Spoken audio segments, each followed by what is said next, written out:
नमस्कार, big bulletin में आपका स्वागत है। आपके साथ मैं धर्मराज सिंह। कांग्रेस अध्यक्ष सोनिया गांधी के दामाद रॉबर्ट वाड्रा ने अपना कारोबार समेटना शुरू कर दिया है। राजस्थान और हरियाणा में उन्होंने अब तक अपनी 6 कंपनियों को बंद कर दिया है।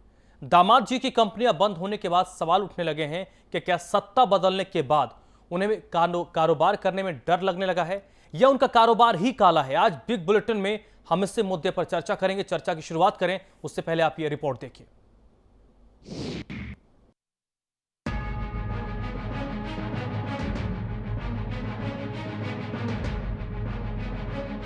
कांग्रेस की सत्ता गई तो सोनिया गांधी के दामाद रॉबर्ट वाड्रा की मुश्किलें डीएलएफ जमीन घोटाले में बढ़ती दिखी। मुश्किलें बढ़ी तो दामाद जी ने कारोबार को समेटना शुरू कर दिया। रॉबर्ट वाड्रा ने राजस्थान और हरियाणा में अपनी 12 में से 6 कंपनियां बंद कर दी।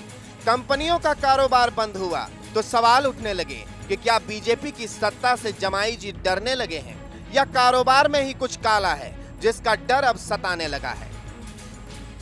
कंपनियां बंद हो जाने से जांच बंद नहीं होती। जो अपराध हो चुके उस अपराध की तो सजा भोगनी होती है।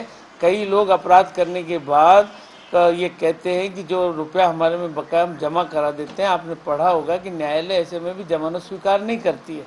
तो अपराध को दुरुस्त करने के लिए ये कोई काम नहीं कि मैं कंपनियां बंद कर दी इसलिए अब मेरे को अपराध मुक्त कर दो। वो अपराध तो हो चुका। एक अंग्रेजी अखबार ने दावा किया कि सीएजी की ड्राफ्ट रिपोर्ट में वाड्रा पर 44 करोड़ के गड़बड़ झाले का आरोप है। रिपोर्ट में इस बात का भी जिक्र है कि उस वक्त की कांग्रेस सरकार ने रॉबर्ट वाड्रा को कानून तोड़ने का मौका दिया और वाड्रा ने करीब 44 करोड़ रुपए का मुनाफा कमाया। लेकिन कांग्रेस इसे सिर्फ भ्रम फैलाने की राजनीति मान रही है। जब चुनाव आगामी समय में देखते हैं कि कहीं भी विधानसभा चुनाव है या कहीं उपचुनाव है तो ये टॉप जो कांग्रेस लीडरशिप है उसको टारगेट करने का प्रयास करते हैं, उसका राजनीतिक फ़ायदा उठाने के लिए। भारत में किसी भी नागरिक को कहीं भी ज़मीन खरीदने के लिए उसको वो फ्री होता है और ज़मीन के ट्रांजेक्शन में अगर कुछ भी इलीगल नहीं है तो इसको मुद्दा नहीं बनाया जाना चाहिए। उन्हें कहाँ अपना धंधा शुरू करना है, कहाँ उनको ज़मीन खरीदनी है, व्यक्ति का अपनी विवेक से वो काम लेते हैं। आरोप प्रत्यारोप के बीच एक सवाल अभी भी बना हुआ है कि अगर रॉबर्ट वाड्रा पर लगे आरोप झूठे हैं तो जमीन सौदे से जुड़े सवाल पर उन्होंने पत्रकार का माइक क्यों झटक दिया था।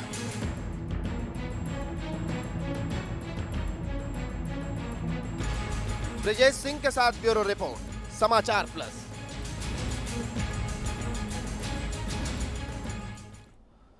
द बिग बुलेटिन में आज हम इस मुद्दे पर चर्चा करेंगे कि आखिरकार रॉबर्ट वाड्रा अपने बिजनेस का पैकअप क्यों कर रहे हैं।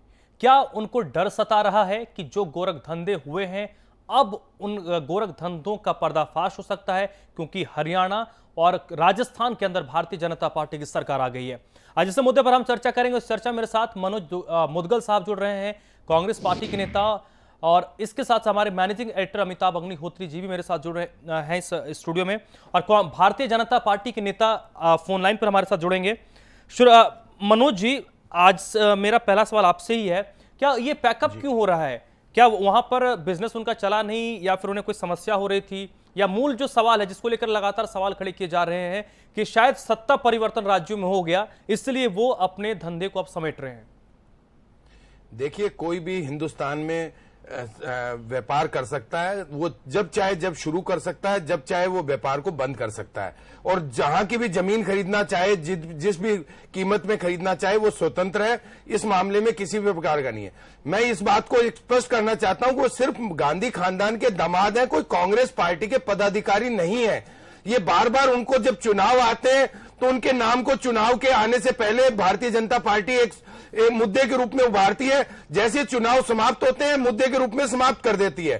तो आज क्योंकि चुनाव अब निकाय चुनाव आ रहे हैं और दिल्ली के चुनाव आ रहे हैं और प्रदेशों के चुनाव आ रहे हैं, जम्मू कश्मीर के चुनाव आ रहे हैं, तो आज सरकार ने ये भारतीय जनता पार्टी के पास अपनी उपलब्धि बताने के लिए कुछ भी नहीं है। अब सिर्फ उपलब्धि के नाम पे उन्होंने जो 100 दिन में वादा किया था काला धन लाने का, उस पे वो बिल्कुल फेल हो गई सरकार। और उन्होंने जो महंगाई, भ्रष्टाचार और बेरोजगारी की लंबी लंबी बातें की, उन मुद्दों से भटककर अब ये रॉबर्ट वाड्रा एक इनके पास लास्ट मुद्दा रह गया है। लेकिन देश की जनता जानती है कि भारतीय जनता पार्टी ने बेरोजगारी, महंगाई, भ्रष्टाचार इन पर कानून व्यवस्था, लॉ एंड ऑर्डर के ऊपर ये जनादेश लिया था, जनता उसका बिल्कुल वो जवाब चाहती है। चलिए ठीक है, असफल रहते हैं, ज्यादा जनता दिन जवाब चाहती है। बेकार नहीं आपने शुरुआत में एक चीज का जिक्र किया, क्योंकि वो गांधी परिवार से जुड़े हैं इसलिए उनको घसीटा जा रहा है, लेकिन एक बात तो तय है कि कोई विशिष्ट परिवार से जुड़ा है इसलिए 1 लाख रुपए से धंधा शुरू करके अरबों की कंपनी कुछ 1-2 साल में खड़ी कर सकता है, आम शख्स मेरे जैसा तो नहीं कर सकता। अमिताभ जी, ये जो पैकअप हो रहा है, क्या डर सताने लगा है कि अब कार्रवाई होगी? देखिए, कांग्रेस जो बात कह रही है वो बात ईमानदारी की नहीं है। कांग्रेस जब रॉबर्ट वाड्रा का बचाव करने आती है तो वो कहती है रॉबर्ट वाड्रा इंडिविजुअल आइडेंटिटी है, एक व्यक्ति है। अगर रॉबर्ट वाड्रा हिंदुस्तान के 125 करोड़ लोगों में एक आदमी है तो उनके बचाव में जब पहले मसला उठता था तो पूरी सरकार और पूरी पार्टी कूद पड़ती थी, केंद्रीय मंत्रियों में प्रतियोगिता हो जाती थी कि भाई मैं भी कूदूंगा, मैं भी कूदूंगा। आज पूरी पार्टी कूद पड़ती है। अगर एक व्यक्ति के धंधे का मामला है तो छोड़े कांग्रेस काय को क्रिया प्रतिक्रिया देने लगती है, उनके बचाव में क्यों उतरती है? दिग्विजय सिंह, सलमान खुर्शीद, कपिल सिब्बल, मनीष तिवारी, पूरी एंटायर कांग्रेस क्यों उतरती है? एक कारोबारी है, वो धंधा करे चाहे बंद करे, कांग्रेस की सेहत में क्यों फर्क है? लेकिन एक सवाल यहां और भी मौजूद है, जो बात कांग्रेस के नेता कह रहे थे अभी हमसे, मुदगल साहब, कि उनको आजादी है, वो कहीं भी धंधा करें और कोई भी धंधा करें। मैं समझता हूं इस बात को, आजादी है, लेकिन सवाल उठता है जब आप किसी बड़े परिवार के संबंधी होने के नाते अतिरिक्त लाभ पाते हैं तो वो परिवार भी कटघरे में खड़ा हो जाता है। ये भी जान लीजिए, ये केवल धंधे का मामला नहीं है ना। हरियाणा में खेमका की रिपोर्ट कहती है कि कानून को तोड़ा गया। 10 वर्ष चूंकि कांग्रेस की सरकार रही इसलिए खेमका को 42 बार ट्रांसफर कर दिया आपने। आज मुझे समझा दीजिए, कल तक रॉबर्ट वाड्रा साहब गाना गा रहे थे हरियाणा और राजस्थान को लेके, मेरे देश की धरती सोना उगले उगले हीरा मोती। आज बंजर हो गई जमीन। हरियाणा में 2 कंपनी बंद कर दी, 3 राजस्थान में। क्यों भाई? कौन सी अंतरराष्ट्रीय परिस्थितियां बदल गई? आर्थिक परिस्थितियां देश की बदल गई। क्यों? कुछ धंधा था ऐसा जिसमें सत्ता का संरक्षण चाहिए था आपको, वो सत्ता का संरक्षण हटा तो आपने पैकअप कर लिया। सवाल इसलिए उठ रहा है, वरना मुदगिल साहब, इस देश में लाखों करोड़ों लोग बिजनेस कर रहे हैं, किसी पर सवाल कहां उठता है? आपने कभी रतन टाटा पर कोई सवाल सुना? नहीं सुना ना। जिंदल पर सुना, रुइया पर सुना? नहीं सुना। सब लोग कारोबार कर रहे हैं, क्या दिक्कत है?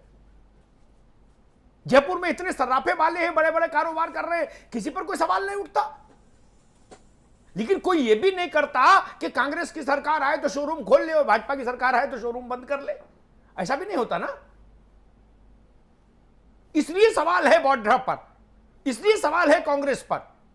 इतना सरलीकृत करके मत बताइए कि वाड्रा तो एक सामान्य व्यक्ति हैं, उनको काय को टारगेट किया जाए। सामान्य व्यक्ति नहीं, वो 100% असामान्य व्यक्ति हैं, 100%। उनके बचाव में मैंने हिंदुस्तान की पूरी सरकार को लगे देखा। उनके बचाव में मैंने देश की सबसे पुरानी पार्टी के एक एक नेता को तलवार भांजते देखा। तो इसका मतलब वाड्रा साहब सरल आदमी, छोटे आदमी, सामान्य आदमी तो है नहीं मुल्क के।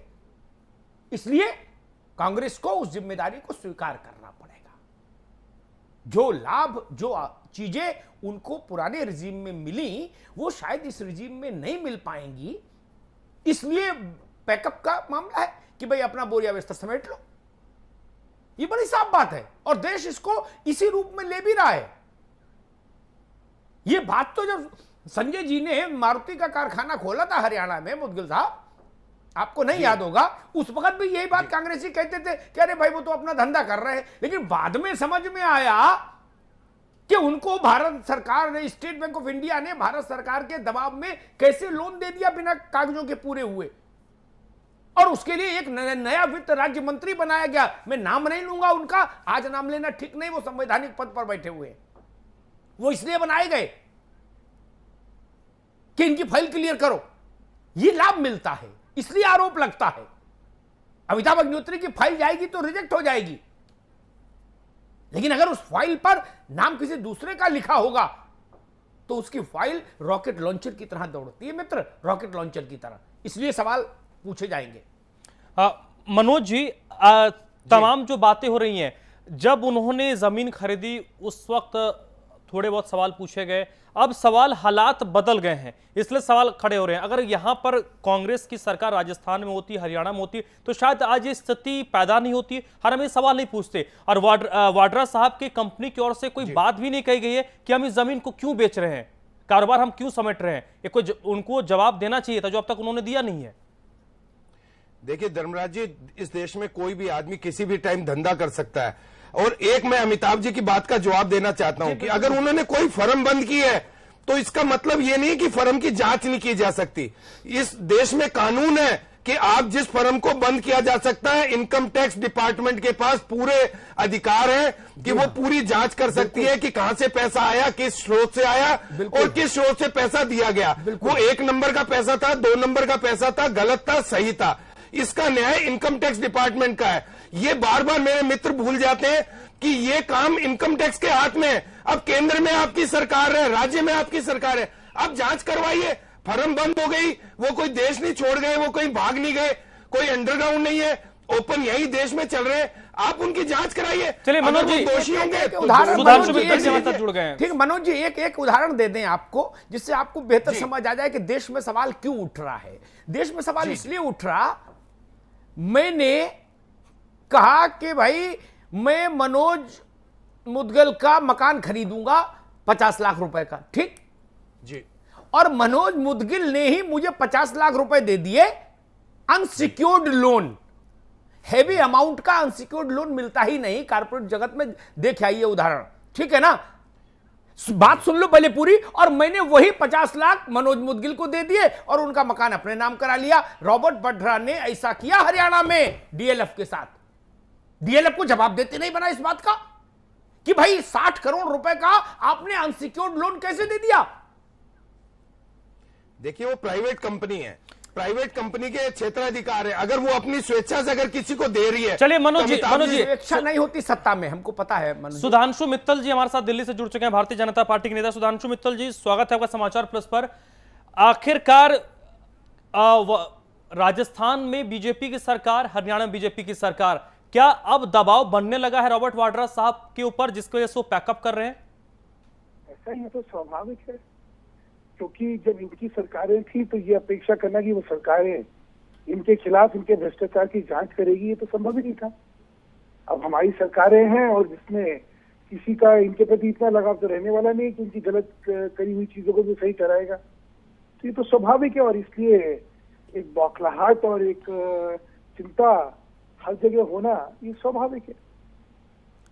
सुधांशु जी, हमारे साथ जयपुर से कांग्रेस के नेता है मनोज मुदगल जी, कांग्रेस के प्रवक्ता। वो ये तर्क दे रहे हैं कि भाई ये एक इंडिविजुअल आदमी है, ये कारोबार खोले या बंद करे, ये पब्लिक डोमेन में बहस का विषय क्यों? क्या रॉबर्ट वाड्रा इस देश में सामान्य व्यक्ति है, 125 करोड़ में एक?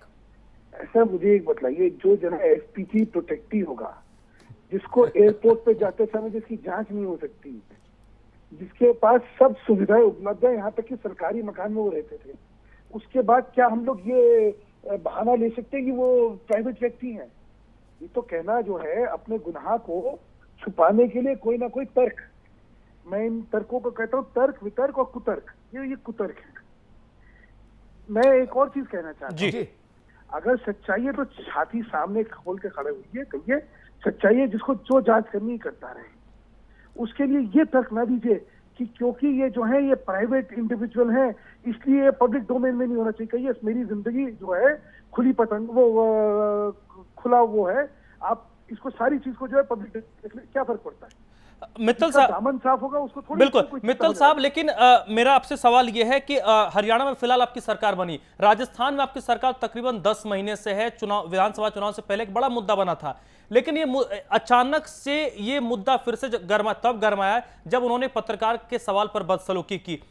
आपको नहीं लगता कि कम से कम राजस्थान की सरकार, जिन्होंने चुनाव से पहले इतने वायदे किए थे, एक बड़ा मुद्दा बनाकर इसे उछाला था, अब तक इस मामले में कोई कार्रवाई आगे बढ़ जानी चाहिए थी, फाइल आगे बढ़ जाना चाहिए था? जी देखिए, एक तो हमेशा भाजपा की नीति रही है कि हमें कोई दुर्भावना से कोई चीज नहीं करनी है। हमारे यहाँ कोई विक्टिमाइजेशन नहीं होगा, कोई विच हंटिंग नहीं होगी। एक कानूनी प्रक्रिया के अंदर जांच हो रही है, तो ये रेवेन्यू के मामले ज्यादा हैं। पहले तो सारे रेवेन्यू ऑफिस जो अधिकारी हैं वो इसकी जांच करके इसका निष्कर्ष निकालेंगे और एक कानूनी प्रक्रिया के तहत वो इनके खिलाफ कार्रवाई करेंगे। हम नहीं चाहते कि लोग कहें देखिए ये द्वेष की भावना से ये इनके खिलाफ कार्रवाई हो रही है। नहीं, सत्य के लिए जो है हम लोग कटिबद्ध और वचनबद्ध हैं। सत्यता जैसे जैसे सामने खुलती जाएगी, जैसे जैसे इनके दुराचार और भ्रष्टाचार की स्पष्टता सामने आती जाएगी, वैसे वैसे इनके खिलाफ कार्रवाई होती जाएगी। ना हमें किसी को बचाना है, ना किसी को टांगना है। हमें तो जो न्याय संगत चीज है वो करनी है और वो होगी। उसके लिए चिंतित होना, जिसने गुनाह नहीं करा उसको क्या चिंता है? जिसका दामन साफ है वो क्या कहेगा, भाई मेरा दामन साफ, आपको जो करना करते रहिए, चिंता क्यों हो रही है? ये सब कथन जो है ना कि वो व्यक्तिगत तौर पे जनता के नुमाइंदे नहीं है, इसलिए उनकी जिंदगी के बारे में झांक नहीं होनी चाहिए, ये तो अच्छी तरह। लेकिन मित्तल साहब, अभी भी जो भी बातें हो रही हैं पब्लिक डोमेन में, ये एक बातचीत हो रही है, लेकिन कागजों पर देखें तो फाइलों में कार्रवाई अभी तक आगे बढ़ी नहीं है। और जब फाइलों पर कार्रवाई आगे बढ़ती नहीं है तब राजनेताओं से सवाल पूछे जाते हैं कि भैया आप लोगों में अंदर खाने कोई सेटिंग हो गई है, आप कार्रवाई नहीं कर रहे हैं। नहीं, देखिए आप जो बात कह रहे हैं बिल्कुल सही कह रहे हैं, बड़ी उचित बात कर रहे हैं कि अगर कागजों में और सरकारी स्तर पर जांचें आगे नहीं बढ़ेंगी तो ये बात सही आएगी कि या तो आपने सेटिंग कर ली या आपने झूठ बोला है, ये आएगी तो चीजें। और मुझे नहीं लगता ऐसी स्थिति आने वाली है। जहां तक मेरी व्यक्तिगत जानकारी है उसके हिसाब से चीजें अपने हिसाब से चल रही हैं और ये इसकी एम्बैरेसमेंट भाजपा को होगी, मुझे ऐसा लगता नहीं है। लेकिन आपका जो कथन है वो अपनी जगह बिल्कुल सही कथन है कि अगर इतना सब कहने के बाद जांचें ना हो और जांच में कुताही बरती जाए तो ये होगा कि भाई क्या आप एक दूसरे को बचाने की कोशिश कर रहे हैं क्या जी? लेकिन ऐसा होगा नहीं। चलिए मनोज मुदगल जी, जो कुछ भी बातें हो रही है, अंदर खाने कोई सेटिंग नहीं है। आपने जो बात कही कि वो सामान्य नागरिक हैं, धंधा कहीं भी कर सकते हैं, उसका जवाब उन्होंने दे दिया। जब कोई एसपीजी प्रोटेक्टेड इंसान हो, सरकारी आवास में रहता हो, एक बड़े राजनीतिक परिवार से ताल्लुक जो शख्स रखते हैं, वो आम कैसे हो सकते हैं? देखिए धर्मराज जी, अभी मैं मित्तल साहब की बात सुन रहा था। मित्तल साहब एक तरफ दुर्भावना से उनका नाम भी ले रहे हैं क्योंकि वो गांधी खानदान के जवाई राजा हैं, और एक तरफ उनको बचाव भी वही कर रहे हैं, डिफेंड भी वही कर रहे हैं, अटैक भी वही कर रहे हैं। ये बताने में असमर्थ हैं कि अगर उन्होंने कोई दोष किया तो आप उनको सजा दीजिए, कानून के दायरे में लाइए, वो जवाब देंगे। आप बचाने, कांग्रेस कहीं भी उनको बचाने की कोशिश नहीं कर रही। और मैं मित्तल साहब को बताना चाहूंगा कि राजीव गांधी जी के टाइम में भी आपने बोफोर्स तो सौदे में गांधी का खानदान का बहुत नाम ऊपर किया, लेकिन लास्ट में राजीव जी को बिल्कुल पाक साफ किया कोर्ट ने। आप ये बार बार इस प्रकार के मुद्दे गांधी खानदान को बदनाम करने के लिए आप ये जो उठाते हैं, इससे कोई भी तात्पर्य नहीं है। ये इनकम टैक्स डिपार्टमेंट का मुद्दा है। इनकम टैक्स डिपार्टमेंट से लेने को सरकारी जमीन को बेच के नहीं कि उन्होंने कोई पैसा कमाया जिससे कि आप इतने ज्यादा मुदगल साहब, हम रॉबर्ट वाड्रा जमीन डील की बात कर रहे हैं, आप 1991 बोफोर्स पे पहुंच गए। ये सीमित समय होता है, हम डिरेल हो रहे हैं। मैं एक थोड़ा सा कुछ कह दूं इसमें। जी सुधांशु बोलिए। देखिए मुदगिल जी, आप बहुत सुलझे हुए व्यक्ति हैं, इसलिए जब कथन कोई रखे तो उसमें स्पष्टता होनी चाहिए। अब आपने कहा ये इनकम टैक्स का मामला है, ये कहा ना आपने। मैं आपकी जानकारी के लिए बता दूं कि भ्रष्टाचार जो होता है वो इनकम टैक्स का मामला नहीं होता है। एक सरकार एक कानून के तहत 120B एक धारा होती है जिसमें साजिश होती है। जो निजी व्यक्ति जो होता है, जब वो किसी सरकारी दुरुपयोग का हिस्सेदार होता है, बेनिफिशियरी होता है, या उसमें उसकी कोई भूमिका होती है, तो 120B के तहत वो भी गुनाहगार होता है। तो प्रिवेंशन ऑफ करप्शन एक्ट के अंदर 120B लगाने के बाद रॉबर्ट वाड्रा जी भी गुनाहगार होंगे।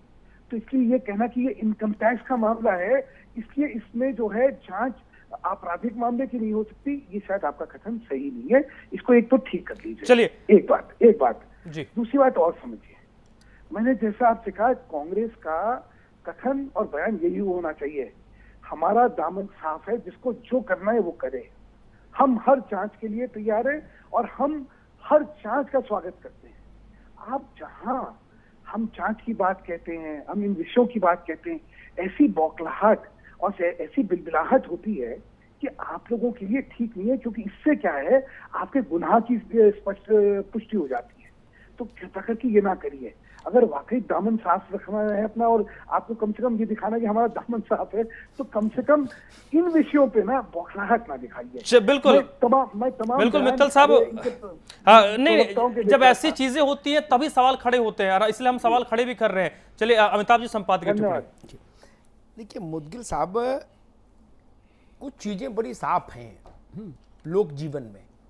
राजनीति तो लोक जीवन से चलती है, परसेप्शन से चलती है।